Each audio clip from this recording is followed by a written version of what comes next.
I never imagined my life would take such a sharp turn on a summer night in Madrid. The suffocating July heat seeped through the windows of our small apartment in the Lavapiés neighborhood. But the real suffocation was yet to come.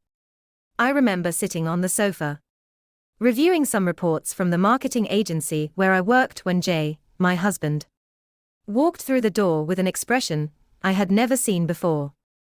"Olivia, we need to talk," he said, with a voice I didn't recognize. I put the papers down on the table and looked at him, intrigued and a little worried. Daniel had always been a reserved man. But lately, his attitude had changed. He had become more distant, more critical of my work and my aspirations. But nothing prepared me for what he was about to tell me. He sat down across from me with his hands clasped, his knuckles white with tension. "This marriage can only work if you are willing to make sacrifices," he began. My heart skipped a beat. Sacrifices? Hadn't I already sacrificed enough? I had left my native Seville to move with him to Madrid. I had supported his career while building my own. But I remained silent, waiting for him to continue. "My mother needs help," Daniel continued, his voice growing colder. "I expect you to quit your job and move in with her. She needs a full-time caretaker and housekeeper." For a moment, I thought he was joking. Quit my job? Become my mother-in-law's maid? I had worked hard to get where I was. I was an account director at a growing agency. I couldn't throw all that away. "Daniel," I began, trying to stay calm. "You know how important my career is to me. We can find another solution. Hire someone to take care of your mother." "Oh," but he interrupted me with a coldness that froze my blood. "If you don't do this for our family, you leave me no choice but to file for divorce." The silence that followed was deafening. Daniel's words floated in the air, heavy and threatening. I looked around at our small apartment filled with memories, the photos of our wedding on the Barceloneta beach, the souvenirs from our trips around Europe, the books we shared. Everything seemed distant now, as if it belonged to another life. "Are you serious?" I managed to finally articulate. Daniel's response was a simple nod. There was no love in his eyes, only determination. At that moment, I realized that the man I had married 5 years ago no longer existed. The following days were a rollercoaster of emotions. I tried to reason with Daniel, to find a middle ground. I proposed working part-time and dedicating the rest of my time to his mother. I even suggested that his mother move in with us. But Daniel remained inflexible.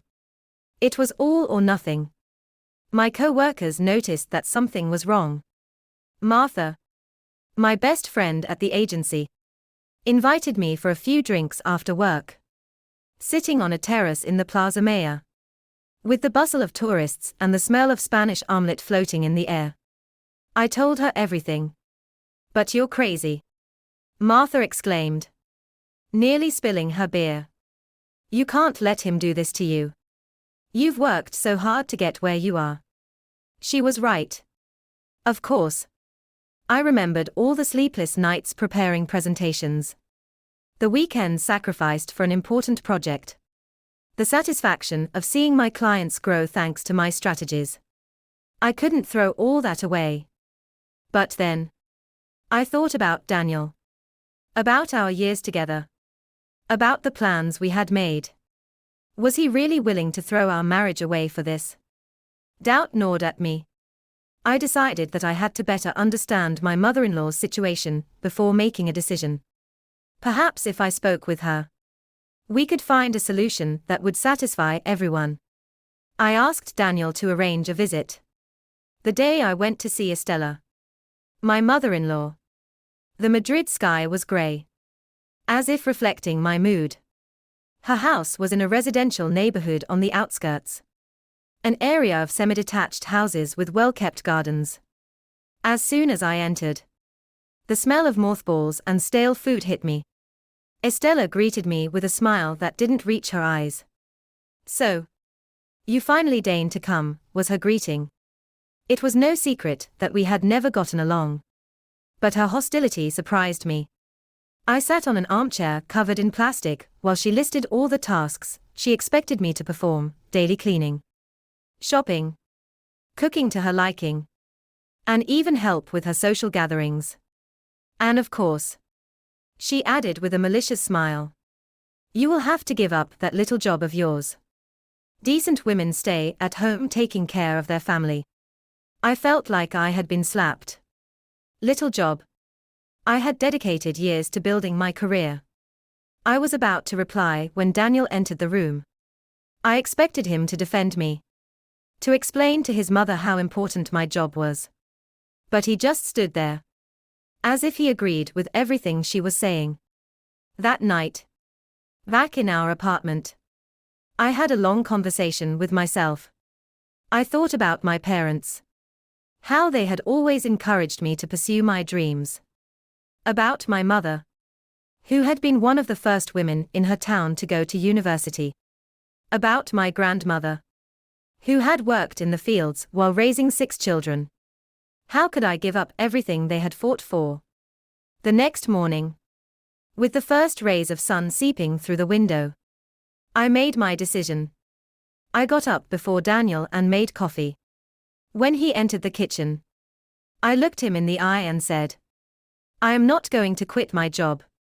I am not going to become your mother's servant. If that means you want a divorce, then so be it." Daniel's expression hardened.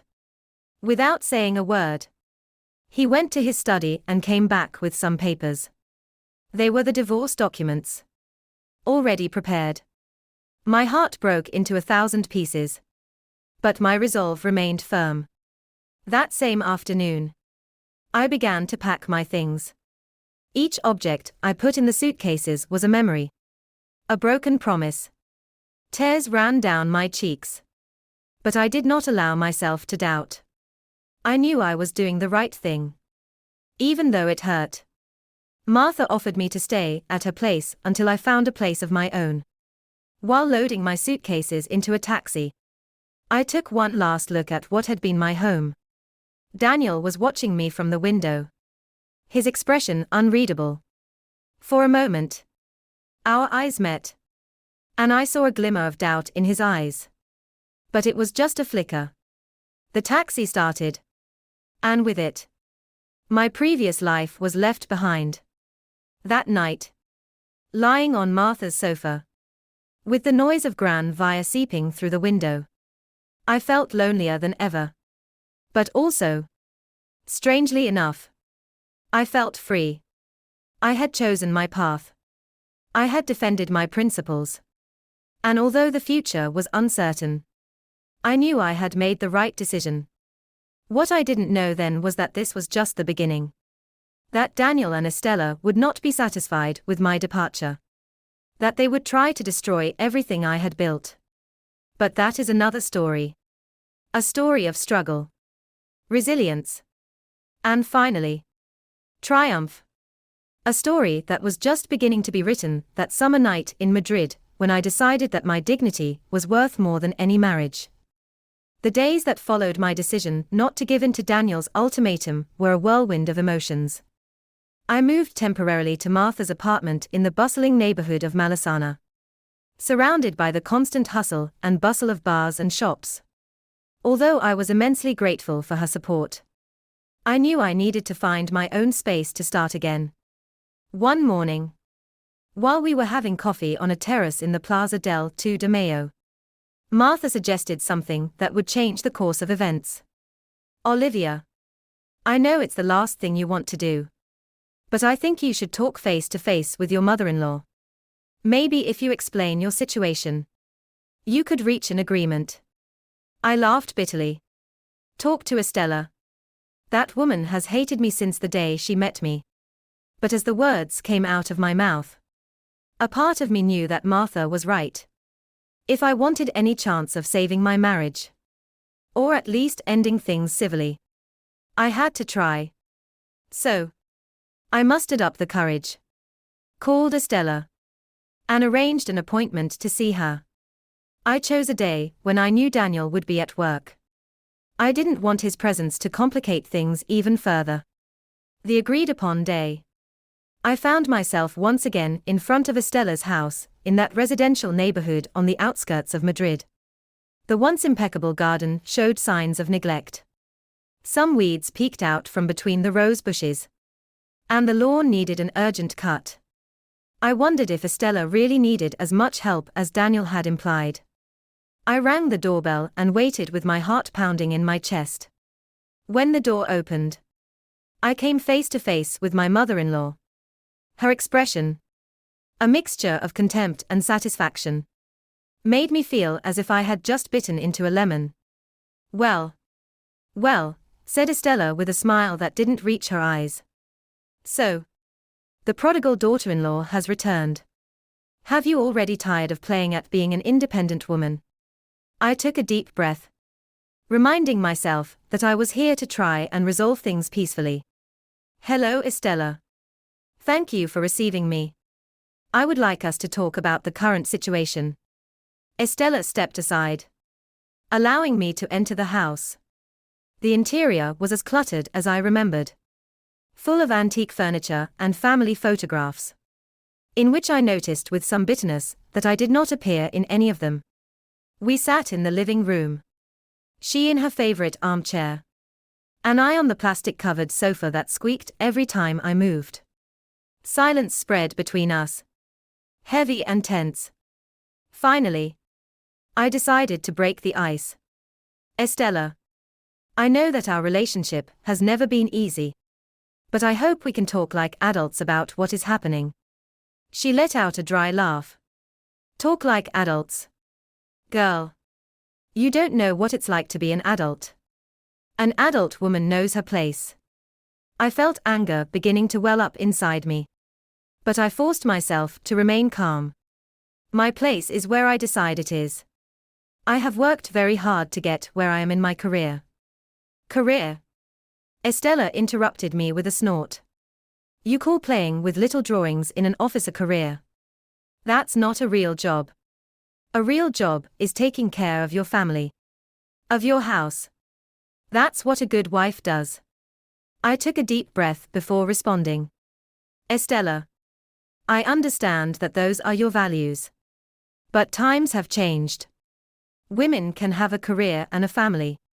It doesn't have to be one thing or the other.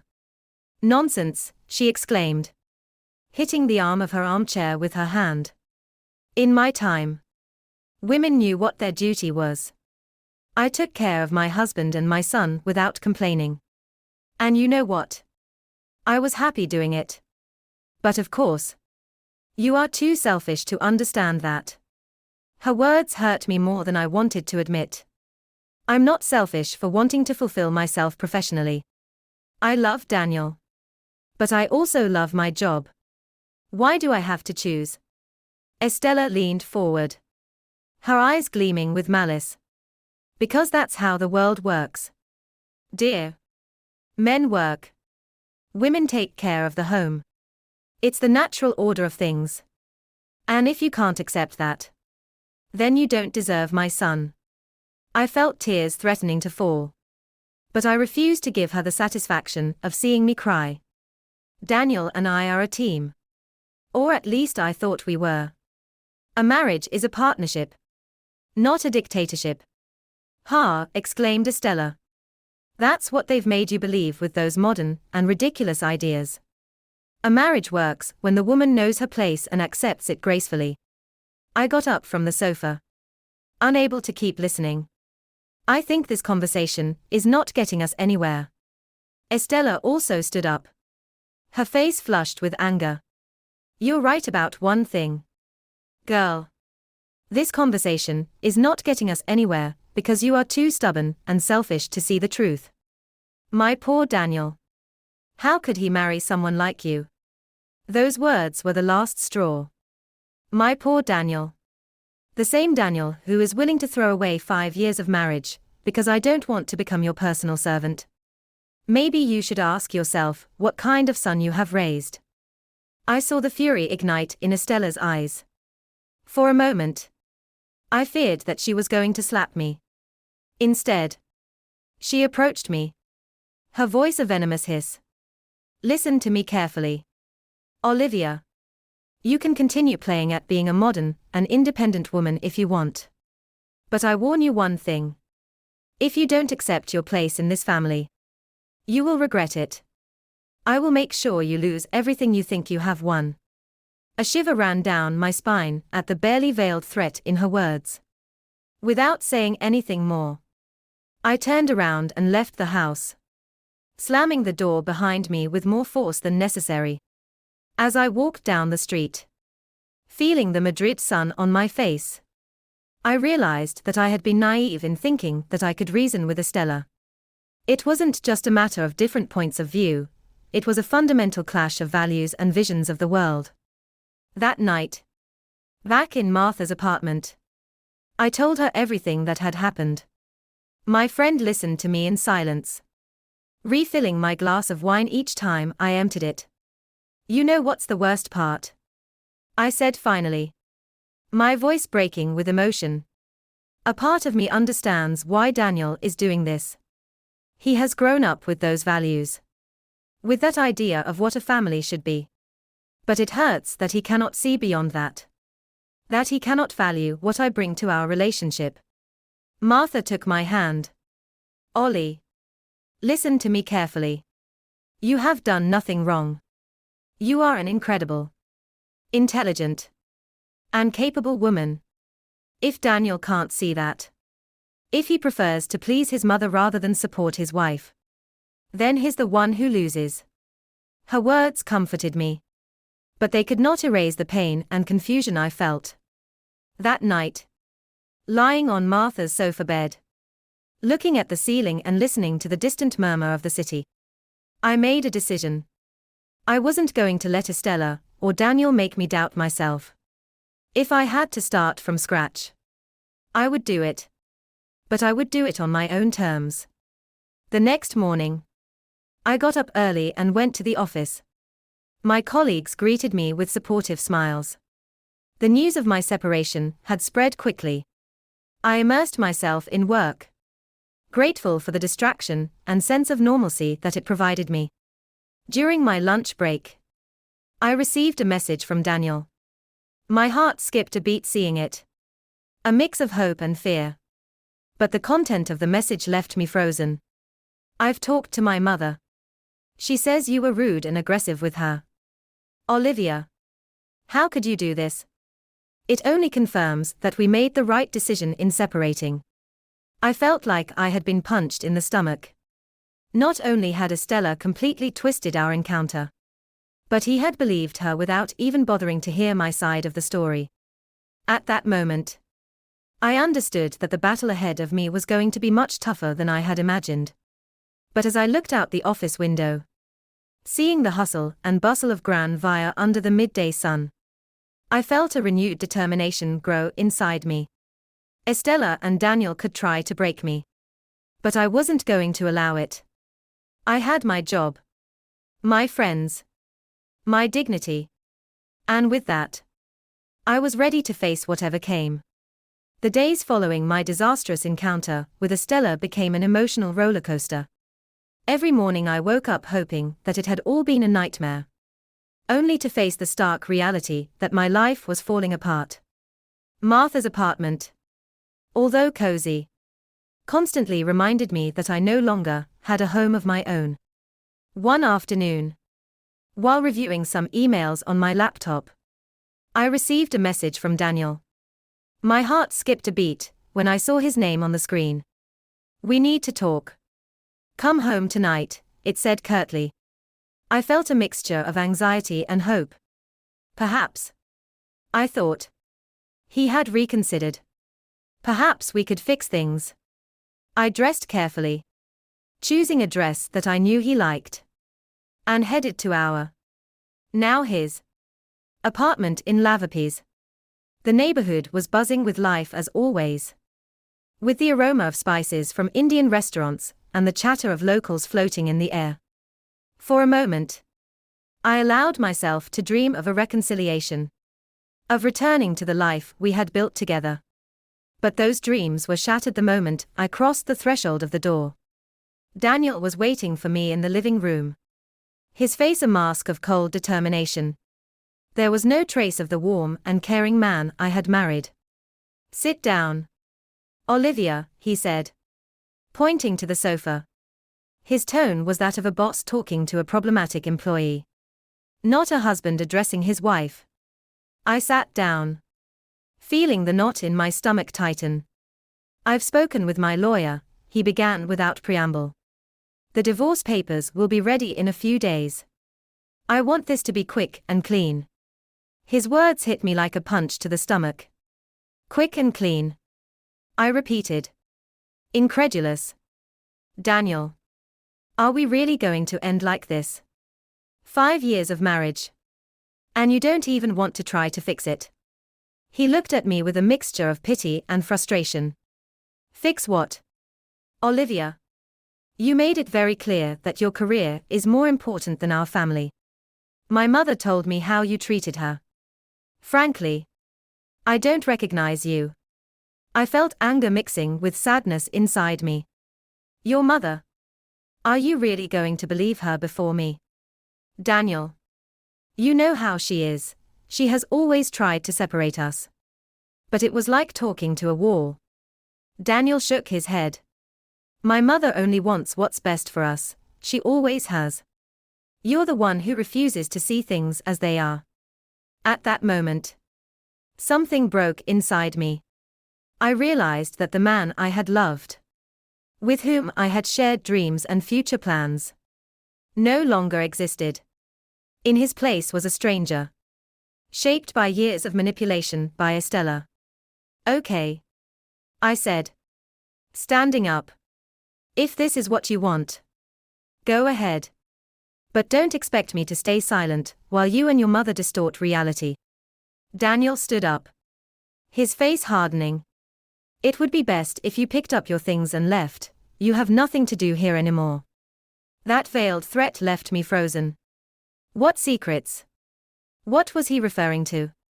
But before I could ask him, he continued. "It would be better if you gathered your things and left. You have nothing else to do here." With trembling legs, I walked to our, now only his, bedroom and began to pack my belongings. Each object I put in the suitcase was a memory.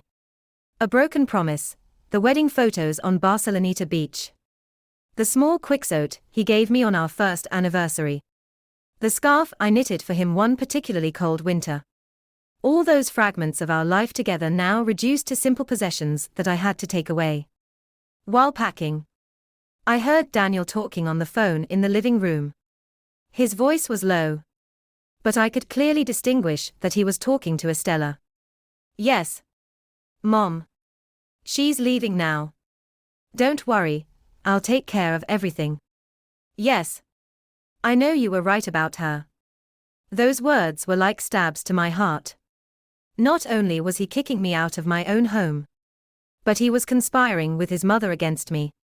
The betrayal was complete. When I left the bedroom with my suitcase, Daniel quickly hung up the phone. He looked at me with a mixture of contempt and pity that made my stomach churn. "I hope you're satisfied," I said, struggling to maintain my composure. "You and your mother have achieved what you wanted." He shrugged, as if my pain meant nothing to him. "You brought this on yourself, Olivia. If you had been a good wife, none of this would have happened." Those words were the last straw. "A good wife? You mean a submissive servant like your mother wants me to be?" "I'm sorry, Daniel. But I'm worth more than that. And one day you'll realize what you've lost." Without waiting for his reply, I grabbed my suitcase and left the apartment, slamming the door behind me with more force than necessary. In the hallway, I allowed myself a moment of weakness.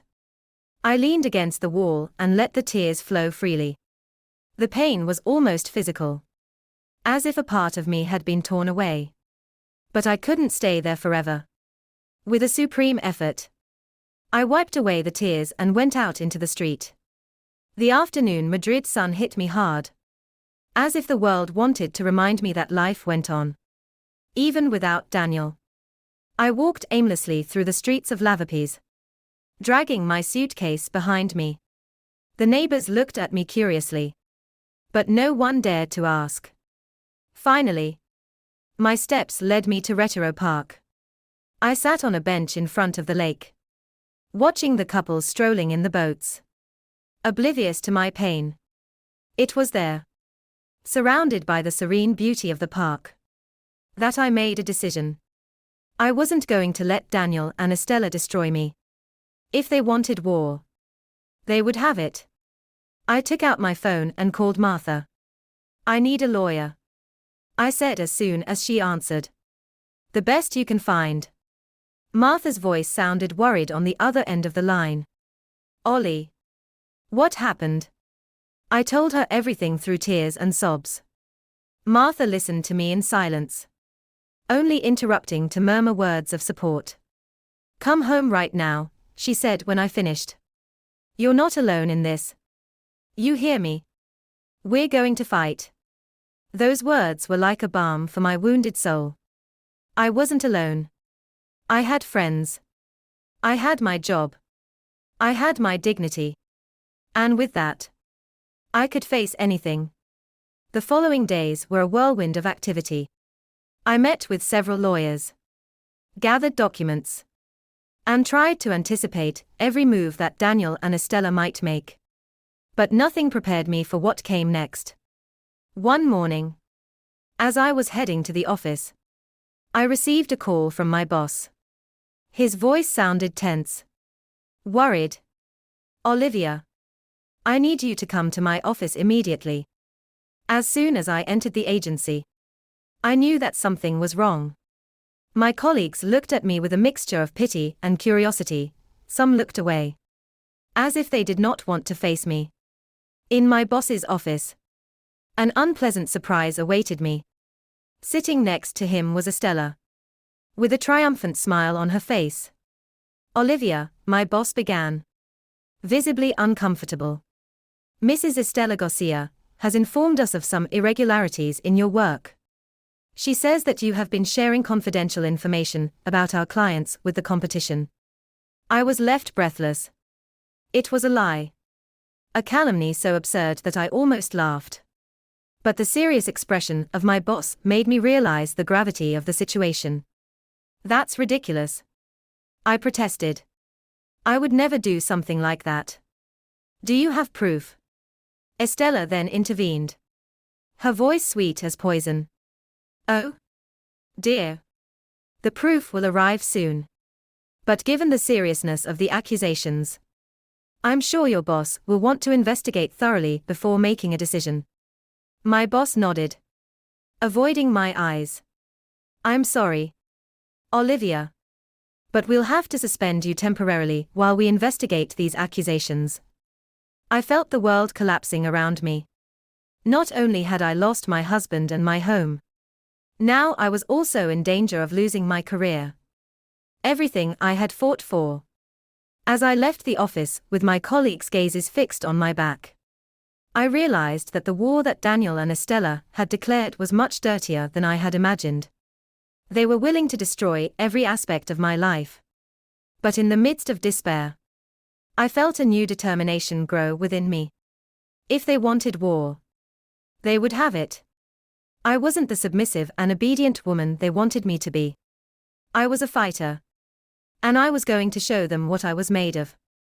That night, sitting on the small balcony of Martha's apartment, looking at the lights of Madrid, I made a decision. I was not only going to defend myself, I was going to counterattack. I was going to fight not only for myself, but for all the women who had faced similar situations. The battle had only just begun, and I was ready to win. The days that followed my suspension from work were the darkest of my life. I felt like I was in free fall, with nothing to cling to. Martha's small apartment, which had previously seemed like a refuge, now felt like a cage. I spent hours looking out the window, watching life go on in the streets of Madrid, wondering how I had come to this point. But, as the saying goes, the night is darkest just before the dawn. And my dawn came in the form of a phone call. It was a Tuesday morning when my cell phone rang. I didn't recognize the number, but I answered it anyway. Olivia Garcia, asked a female voice on the other end of the line. I'm Carmen Vega from Digital Innovation. I've heard great things about you. And I was wondering if you'd be interested in an interview. For a moment, I was speechless. Digital Innovation was one of the most prestigious marketing agencies in Spain. Getting an interview there was the dream of any professional in the sector. When I finally regained my voice, I accepted the invitation with a mixture of enthusiasm and nervousness. The interview was scheduled for 2 days later. I spent every minute preparing, reviewing my portfolio, and researching the company.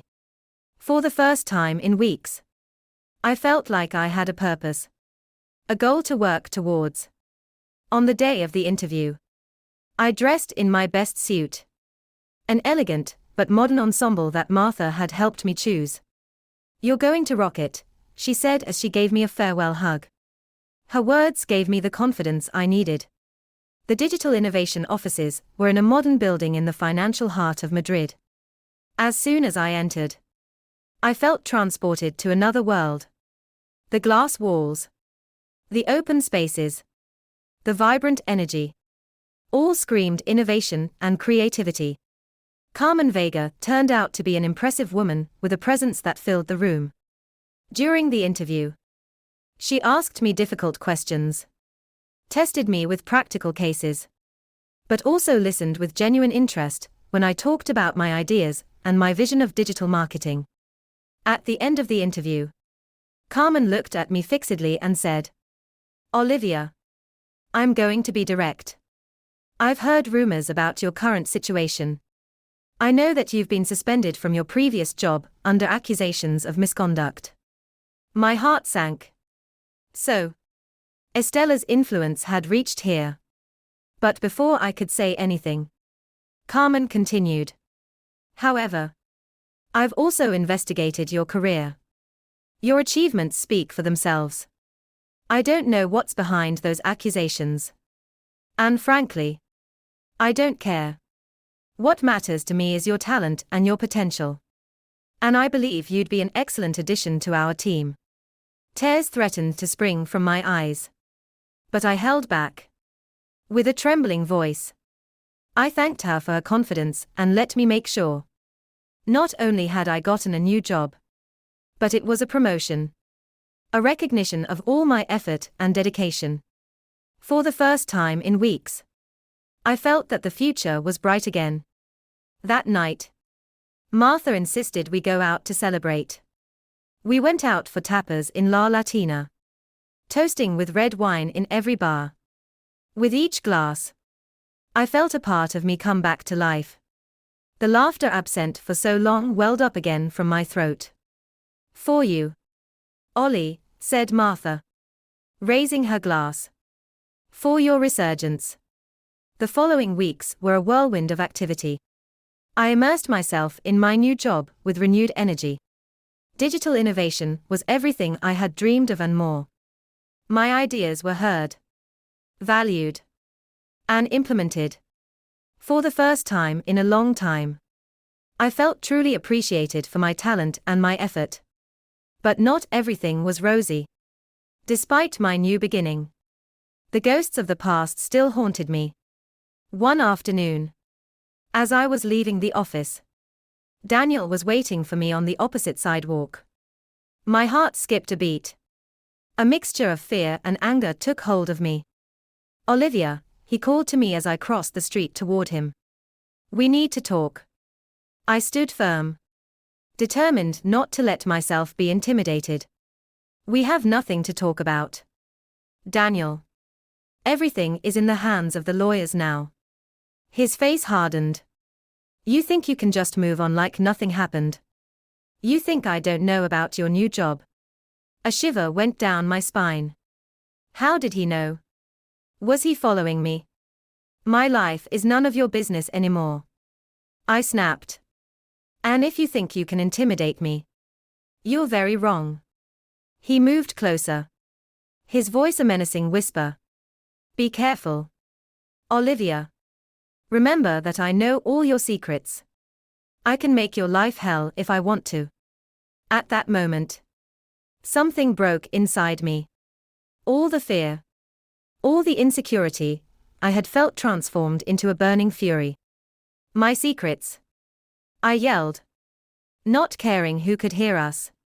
What secrets? Daniel. That I worked hard to get where I am. Or that I refused to become your mother's servant. Or maybe you're referring to the secret that you're a coward. Manipulated by a toxic woman who can't stand to see other women succeed. Daniel recoiled. Surprised by my outburst. He had never seen me like this. With so much anger. With so much determination. It's over. Daniel. I continued. My voice calmer but no less firm. No more threats. No more intimidation. You want war. You'll have it. But I warn you one thing. You don't know who you're messing with.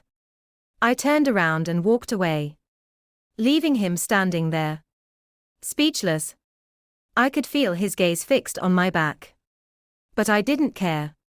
For the first time since this whole nightmare began, I felt powerful. Invincible. That night, sitting on the balcony of Martha's apartment, looking at the lights of Madrid, I made a decision. It was time to stop being the victim. Time to take control of my life. The next day, I called my lawyer. I want to counterattack. I said. I want to sue Daniel and Estella for defamation and harassment. My lawyer, an experienced woman named Sophia, listened attentively as I told her everything that had happened. From the veiled threats to the attempts to sabotage my career. It won't be easy, Sophia warned me. But we have a solid case. Are you sure you want to go ahead with this?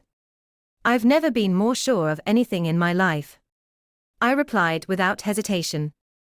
The following months were an emotional roller coaster. The legal process was exhausting.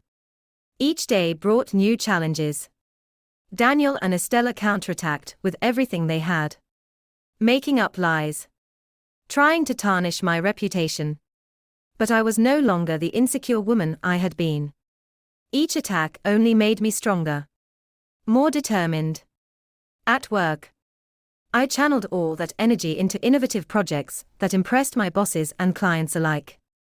My team at Digital Innovation became my second family.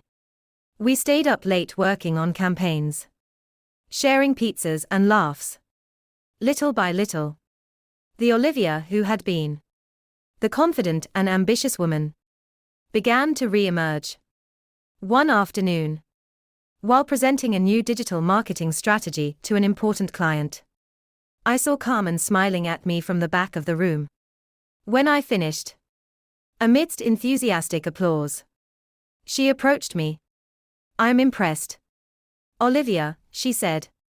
Not only have you met my expectations, you've exceeded them by far. I want you to lead our new strategic innovation department.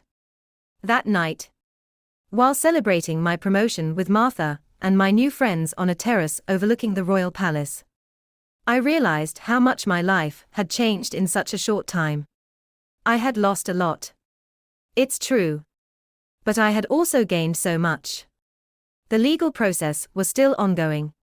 But it no longer defined me. It was just a part of my life. Not all of my life. I had recovered my passion. My joy for life. And no one, neither Daniel nor Estella, nor anyone, could take it away from me again.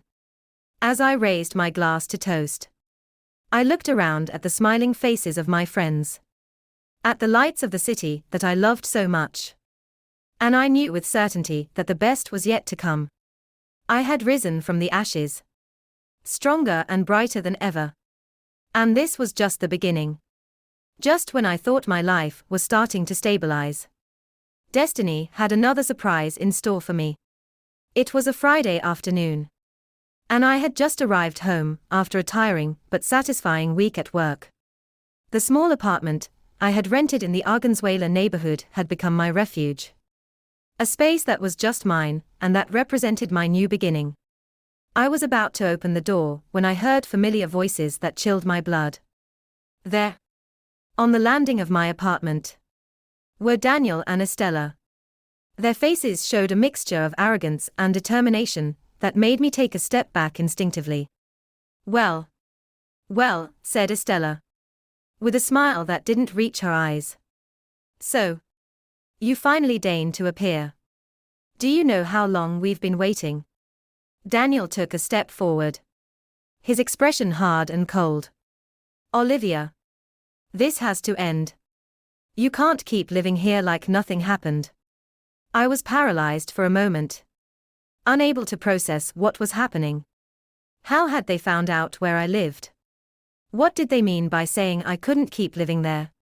I took a deep breath, trying to remain calm. I don't know what you're doing here, but I ask you to leave. This is my home, and you are not welcome. Estella let out a dry laugh. Your home? How naive you are. Dear, don't you know that this apartment belongs to Daniel's family? We've come to reclaim what's ours. I felt the ground move beneath my feet. What were they talking about? I had rented this apartment completely legally. I had signed a contract. You're mistaken, I said, trying to keep my voice from trembling. I have a valid rental contract. This apartment has nothing to do with you. Daniel took another step towards me, his voice low and menacing. Olivia, don't make it more difficult. You know very well that during our marriage, many of our properties were in my name. This apartment is one of them. And now that we're no longer together, you have no right to live here. Anger began to bubble inside me, replacing the initial fear. That's ridiculous. Daniel, I rented this apartment after our separation. It has nothing to do with you or your family. Estella intervened, her voice sweet but venomous. Oh, dear. Do you really think it was a coincidence that you found this apartment so quickly and at such a good price? Daniel made sure of it. It was part of our plan. My mind was spinning. What plan? Had they manipulated everything from the beginning? I don't believe you, I said, my voice firmer than I felt. And even if it were true, which I highly doubt, you can't just come here and throw me out. There are laws. Estella smiled. A cold, calculating smile that I had never seen before.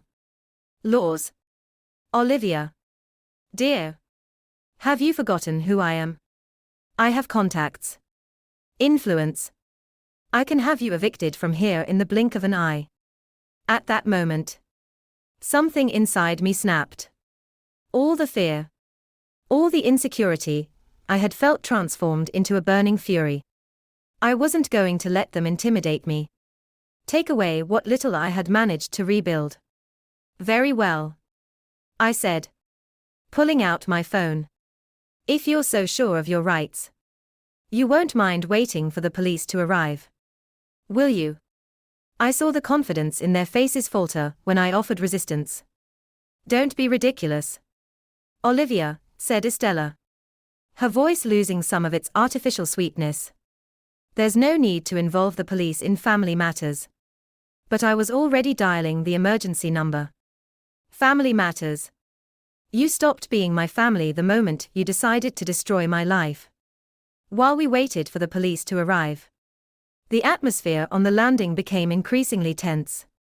Daniel and Estella alternated between veiled threats and false attempts to reason with me.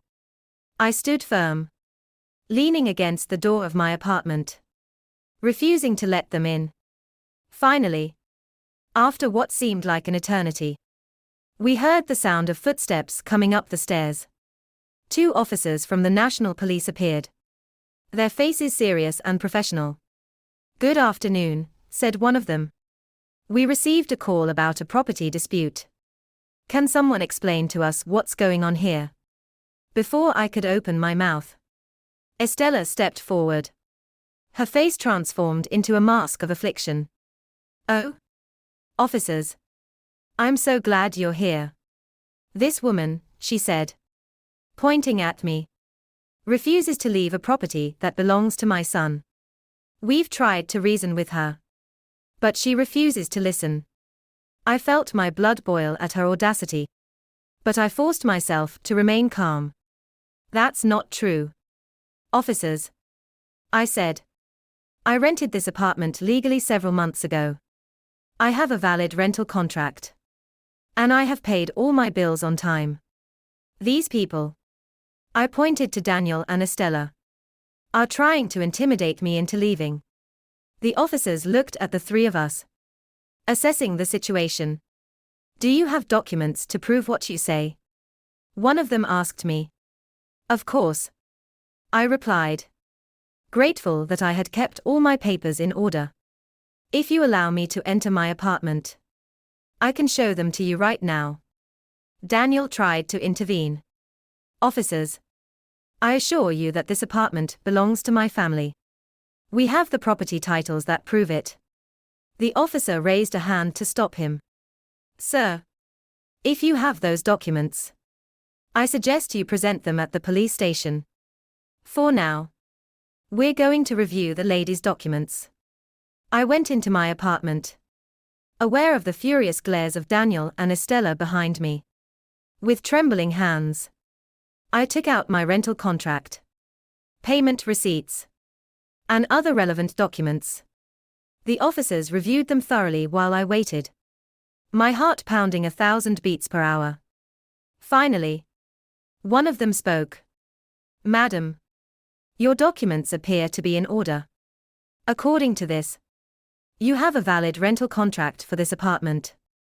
I felt an enormous weight lift off my shoulders. But the feeling of relief was short-lived. "This is ridiculous," Estella exploded. "Don't you see that those documents are false? This woman is a liar and a thief. I demand that you arrest her right now." The officers turned to her, their expressions hardening. "Madam, that's a serious matter." Daniel tried to intervene, his voice tense. "Officers, there must be some mistake. I assure you that this apartment belongs to my family. If you could give us a few days to present our documents." But the officer interrupted him. "I'm sorry, sir. But based on the evidence we have right now, the lady has the right to remain in this apartment. If you believe you have a legitimate claim over the property, I suggest you resolve it through the appropriate legal channels." I saw the facade of confidence of Daniel and Estella crumble. For a moment, they seemed lost, as if they didn't know what to do. Estella was the first to recover. With a final look of hatred towards me, she addressed the officers. "This won't be the end of it. Do you have any idea who we are? We'll make you regret this." The officer took a step towards her, his voice firm. "Madam, I warn you that you're bordering on threatening a law enforcement officer. I suggest you leave now before we're forced to take more serious action." Daniel grabbed his mother by the arm, pulling her toward the stairs. "Let's go. Mom. This is not over," Daniel said to me over his shoulder. "We'll see you in court." I watched them disappear down the stairs, a mixture of relief and anxiety churning in my stomach. The officers stayed a moment longer, making sure everything was in order. "Madam," one of them said to me before leaving, "I suggest you be careful. If they bother you again, or if you feel threatened in any way, don't hesitate to call us immediately."